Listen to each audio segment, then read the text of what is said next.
what Wiseman is being asked may seem like it's limited, but it's very complicated.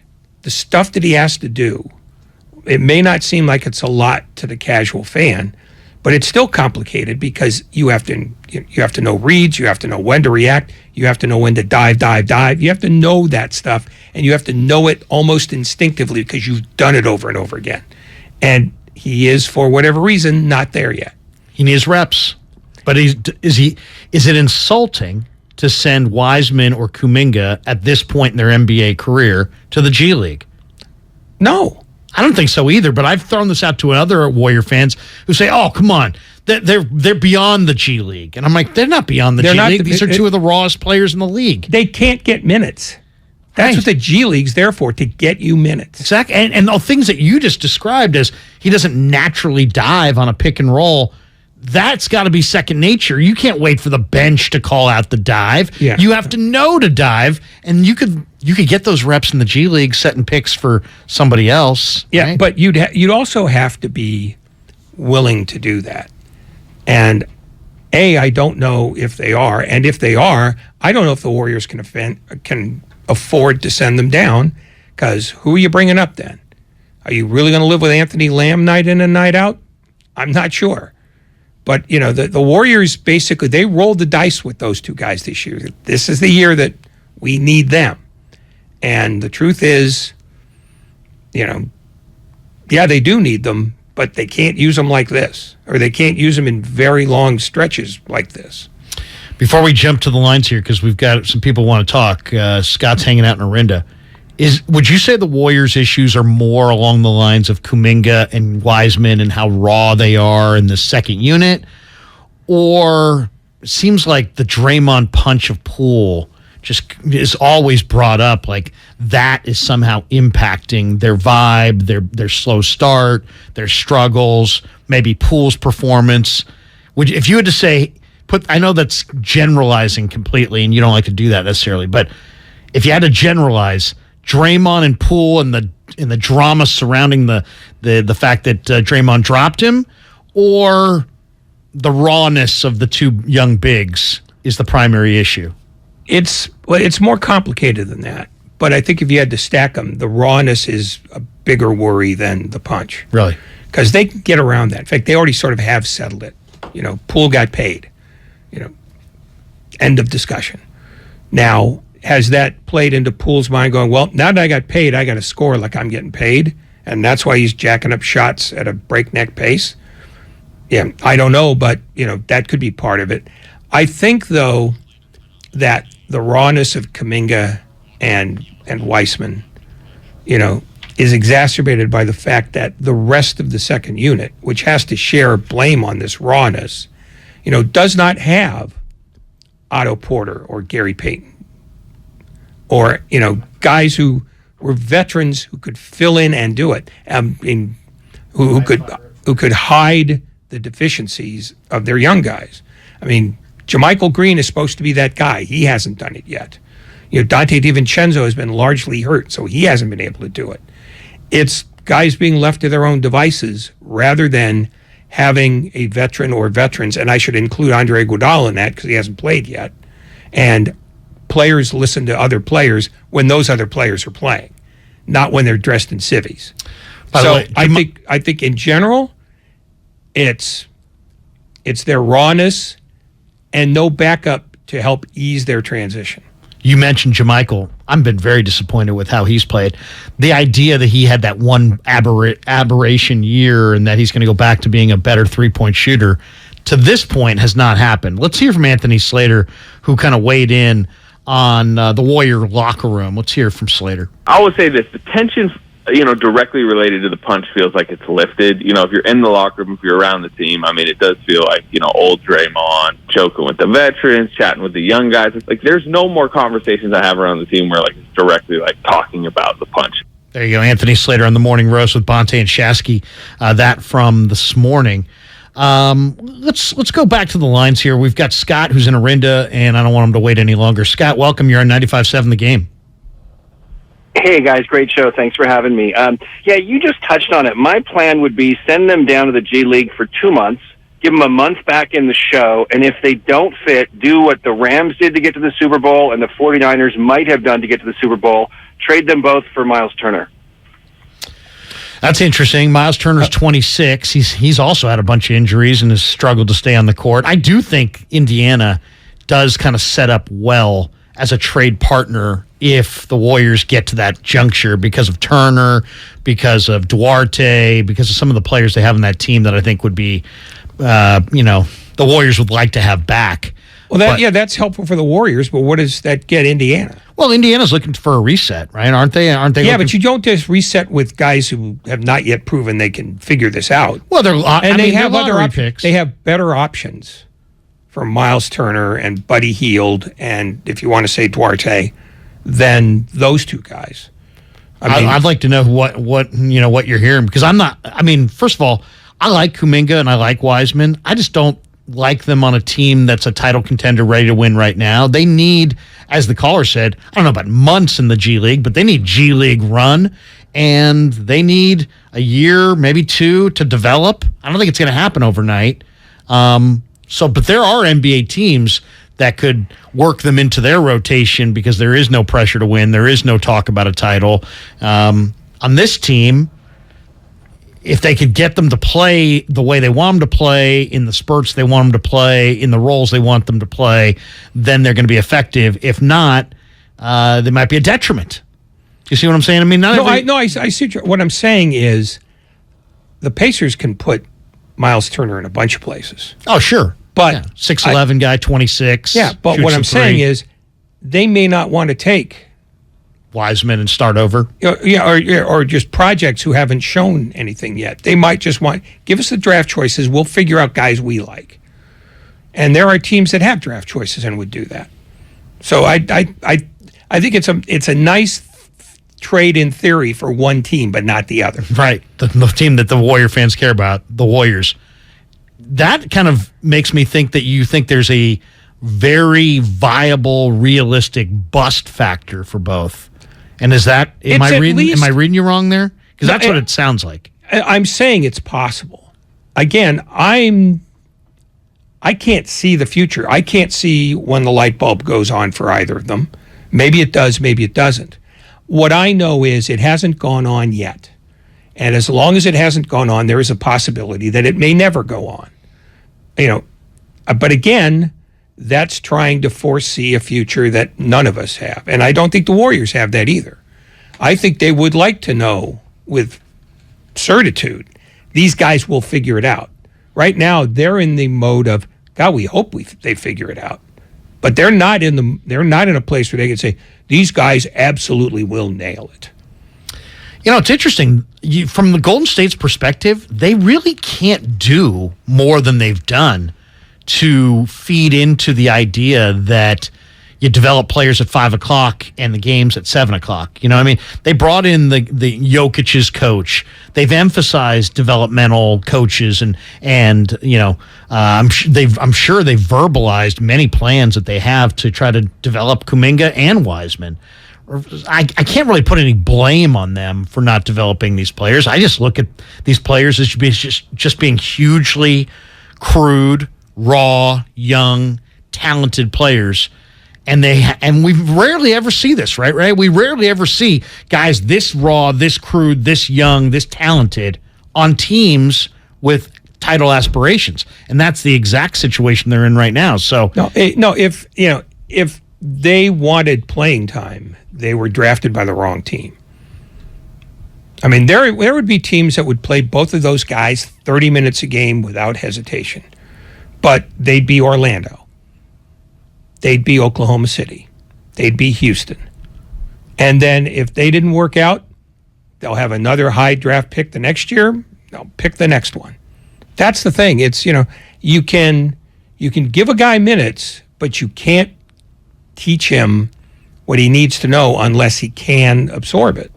And until they can absorb it, all that talent, sort of doesn't matter.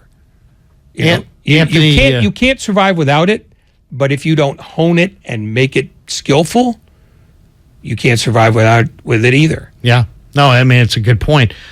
Slater's just tweeted, Anthony Slater on Twitter just now, Dante DiVincenzo out pregame, going through his normal shooting routine. He's not going to play tonight against Sacramento, but the Warriors sound hopeful that he could return Friday against the Cavs.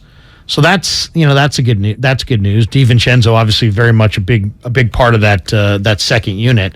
It's funny. 415 on the text line says, "Let's get back JaVale McGee." McGee is a veteran big who can, and then we've also heard, you saw the Dwight Howard situation where Howard went on a podcast and basically begged to be a Warrior. I mean, he really had thought about it. Just listening to those comments from Dwight and the podcast that he did, I mean, it's clear. I mean, he's really thought about how he would play with the Warriors and what it would be like. I just look at Dwight as such. I mean, he's weird because it's like he's a future Hall of Famer, no doubt in my mind. And yet there's something really clownish about Dwight Howard.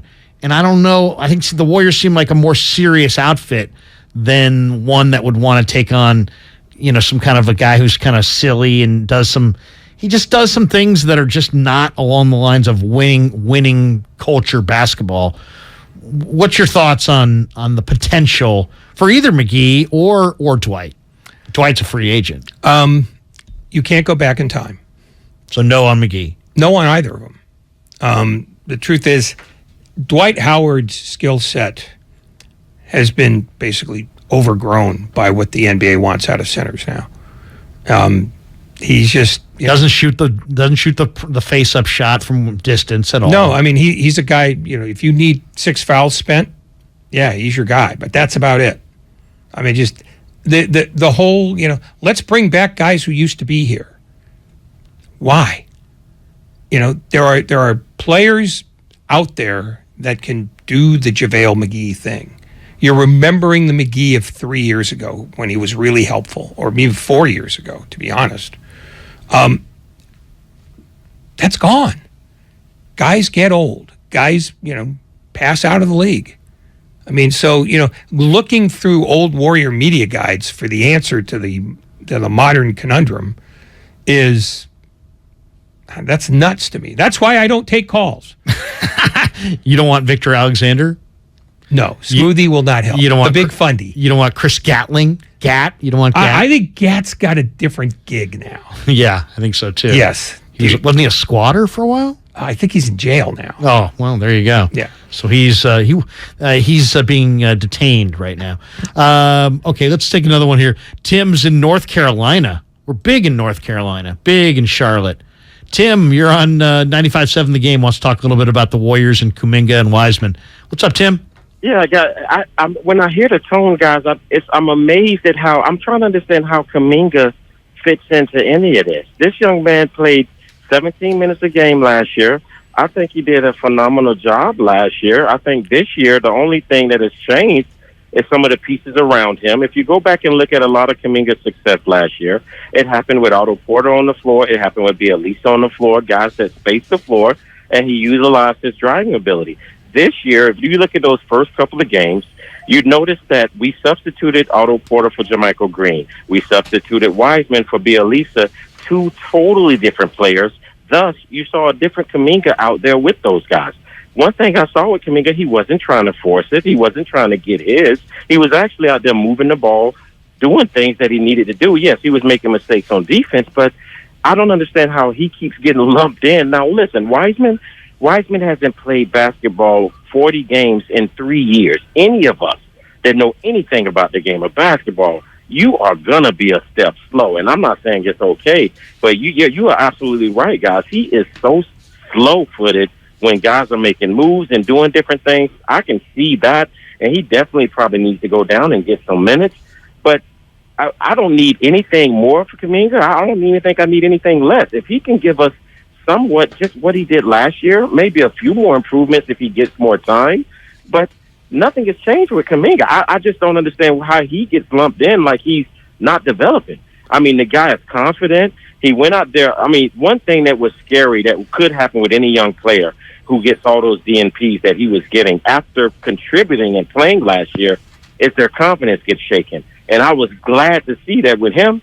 that's not an issue. I mean, the guy went out there after not playing, and he did a great job the other night. I mean, so I think we keep lumping him in like he's the same as Wiseman. I think Kuminga is right where he needs to be for a 20-year-old who basically moved to this country 5 years ago. Oh, I mean, Kuminga, no, I think there's a lot to really like and be intrigued about. We appreciate the call, by the way, there. But, you know, it opens up a line if you want to jump in, 888-957-9570. I don't look at them as identical, but it is interesting. I do think they kind of are the same position. I know Kuminga might think of himself as a small forward, but he's not.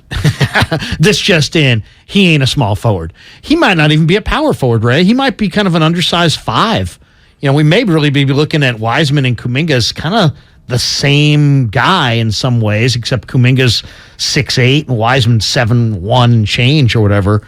I just think, I don't know. I mean, I don't look at Kuminga as a 3. I look at him as a 5, like a small ball 5. That's his best position, and I would say 4 might be his next, but he's not a small forward.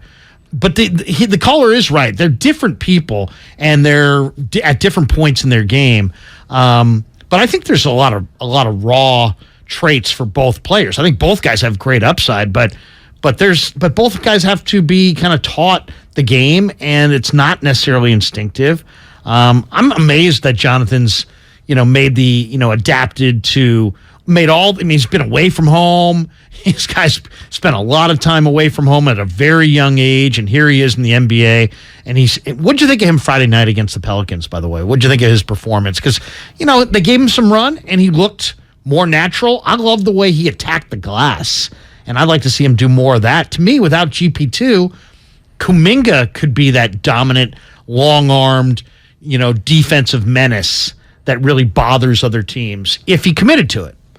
He could be, but you have to be able to do it night in and night out. Right. And that's where the issue is. It's just they are not holding minutes back for him because they don't like him.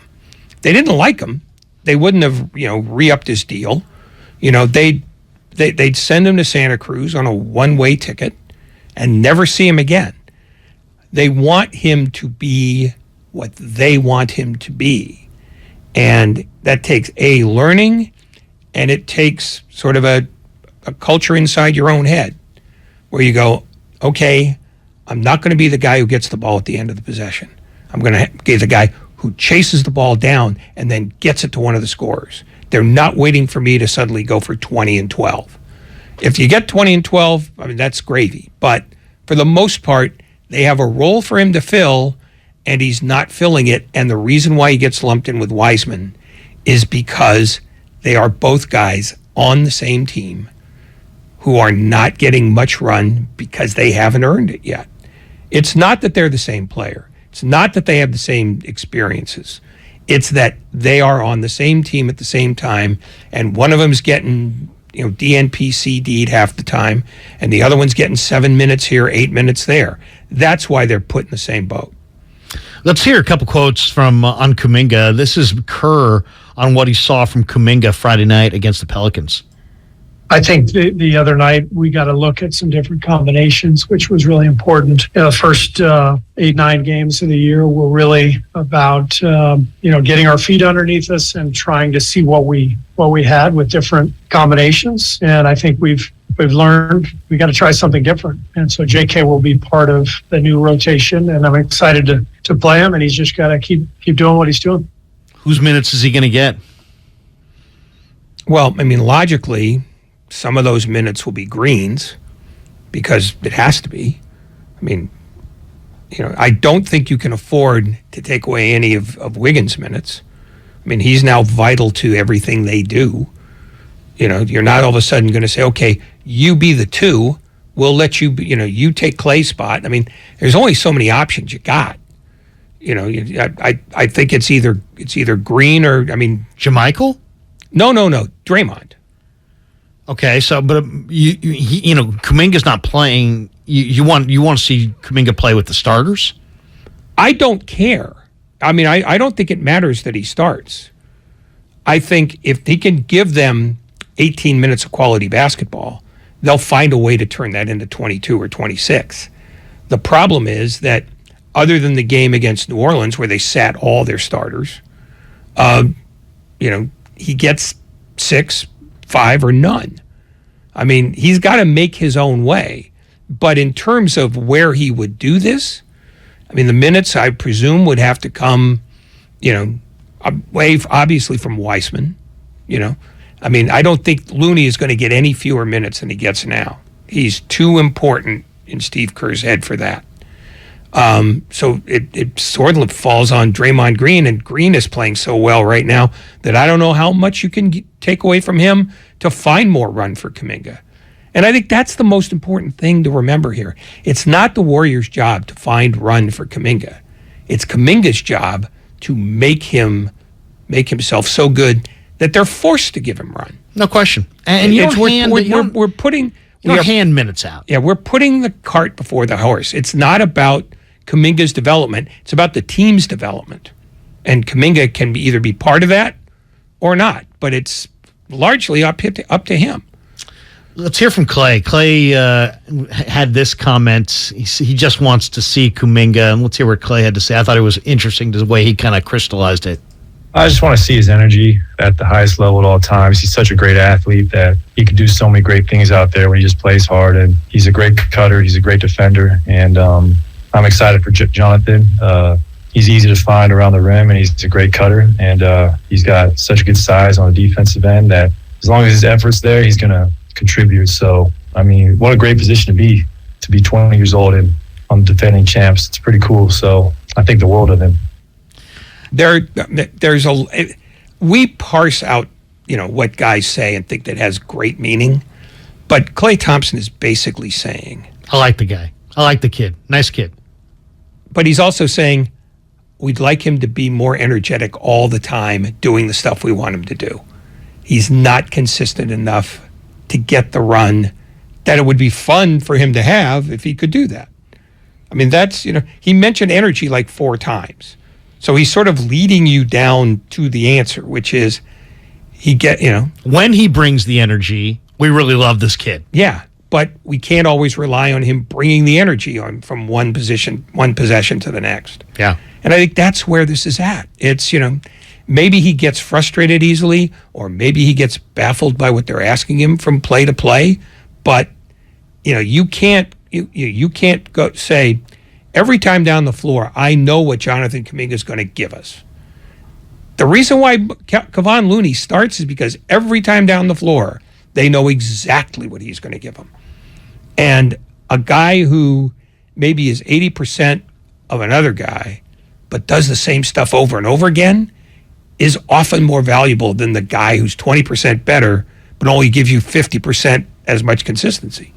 Is it possible, Ray, that Gary Payton II kind of camouflaged some of the weaknesses on this roster because he was so quick to lose balls? He's so long, such a good defender, such a good finisher in the lane. I mean, on the second unit. Yeah, I mean, I'll give you that. Not as a starter. He gave them defense. He gave them paint points. He gave them rebounds. He was quick to lose balls in a league where there's more 3 shots seemingly every game. But there's more long rebounds. It seems like he was the guy corralling those long rebounds. But it's important to note that the biggest problem the Warriors have, other than defense, is that their second unit is so much less effective than their first. Yeah, and that's where Payton and Porter were able to disguise those deficiencies, because they filled in a ton of those gaps so that defense got played and, the right decisions got made and the correct pass got made. And, sometimes it was them.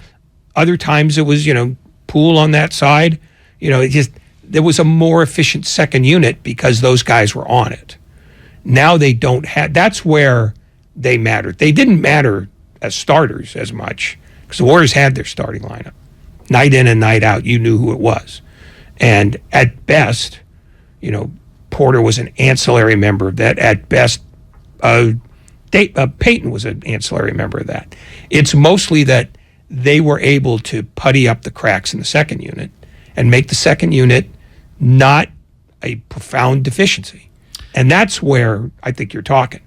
Well, and then the other thing is that Bielitsa and Porter gave that second unit some offensive, options. Now, the way the second unit is kind of constructed, I'd like to see Jordan Poole hoist up a lot more shots. But are the rest of the guys on the floor with him in that second unit going to help facilitate him taking those shots and getting those shots?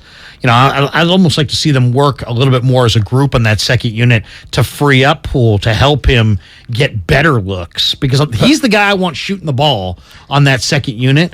But Poole's he's in charge not going yet. He's not Poole's really in charge of his looks. Poole's problem with his looks is not that he's not getting them. It's that he's too impatient. He wants to see them right away in the first chance he gets the ball. Ball movement means that the ball gets moved. He doesn't yet trust. He's dribbling all over the place instead of passing. That's part of it, but I think the central theory he doesn't think he's getting back, maybe. Or he say, if I don't get this, we might throw the ball away, or I might not be in as good a position as I am right now. So I'm taking the first thing I got because that's what's available. I think he's an impatient shooter. And I think that's where you get those 5 for 18s. His eyes get big about, I have a shot. Well, you might have a better one after you move the ball a little bit. You've run the offense. That's the thing that makes Curry all the more exceptional than he already is. It's that he doesn't walk up down the floor and go, there's 17 seconds left of the shot clock. I'm 30 feet away, but I'm open and this baby's flying. He runs around. He makes himself available for ball movement so that the shot he takes is the best thing he's going to see in that possession. And you can only do that if you don't take the first thing you see. I think that's a great point. What do you expect to see tonight? I mentioned this to the guys before the show. We're sitting out in the I don't know why you talk to them. I like talking to people. Hey, guys. That's where you lose me. But I asked these guys, I'm like, hey, what do you think? Warriors Kings tonight. Oh yeah, they'll get the Kings. Will they? The way the Warriors just went on the road and lost to a bunch of donkeys. So now they're suddenly for sure going to beat the Kings. They'll get the Magic. They just beat Orlando by 3 in Orlando. Yeah. The same team that beat the Warriors just lost to the Kings. They'll get the Hornets. They're not getting anybody till they get them. How do you feel about tonight's game? I don't know how much you've watched Sacramento, but they've put the ball in Fox's hands, and Mike Brown is saying, Fox, take off. So if you're thinking about, hey, I'm playing NBA fantasy basketball, I'd like to have a good guy on my team, go get De'Aaron Fox, because De'Aaron Fox is putting up numbers. He had 37 the other day, and the ball's in his hands, and they're playing fast, and everything kind of stems off him. But if he's the only one scoring, they ought to win. But the problem is that the best guy on the other team isn't the only one scoring. If the Warriors give up 116, shame on them. Whether they win or not, because their most important thing right now is to figure out how to lock a bad team down. And the Kings, with all due respect, are still a bad team. And if they're going to give them a lot of shots and a lot of points and a lot of fouls and a lot of rebounds, then they've accomplished nothing, even if they win the game. They've got to change how they approach every game to the way they approached it last year, to the way they approached it in 19 and 18 and 17, 16 and 15. They have to lock down people. And if they can't lock down the Kings, it means the same problem they had on the road trip is still very much in evidence.